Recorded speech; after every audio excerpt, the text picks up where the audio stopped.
Praise the Lord. இந்த நாளிலும் தியானிக்க வேண்டிய வேத வசனம் என்னன்னா 1 யோவான் 4ஆம் அதிகாரம் 8வது வசனம். அன்பில்லாதவன் தேவனை அறியான், தேவன் அன்பாகவே இருக்கிறார். மனுஷருக்குள்ள இன்னைக்கு இருக்கிற காலங்கள்ல அன்பு தணிந்து போச்சு. ஆனா தேவனுடைய அன்பு என்னைக்கும் மாறாது. அவர் வாக்கு கொடுத்தாருன்னா வாக்கு கொடுத்ததுதான். அதை மறுக்க ஒருவரால முடியாது. அதை தேவன் மறக்கவும் மாட்டார். அவர் எல்லா சூழ்நிலைகளிலும் நமக்கு நன்மை செய்கிறவரா தான் இருக்கிறாரு. நம்மில் அன்பு வைக்கிறவரா இருக்கிறார். அவருடைய அன்பு மாறாதது. அவருடைய அன்பு ஜீவன் உள்ளது. அவருடைய அன்பு நித்திய அன்பு. அதை மறுக்க முடியாது. இந்த நாள்ல நம்ம மற்றவர்களை நேசிக்க பழகணும்.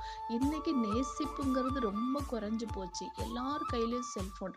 அது ஆளுக்கு ஒரு ரூம்ல வச்சுட்டு உட்கார்ந்துருக்கோம். குடும்பமா சாப்பிடுறதில்ல, குடும்பமா காரியங்களை நடத்துறதில்ல. ஆனா அப்படி இல்லாதபடி கர்த்தருக்கு பயந்து ஒருவருக்கொருவர் அன்பு செலுத்தி நம்ம வாழுவோம். ஏசப்பா ஆசீர்வதிப்பார். ஆமென்.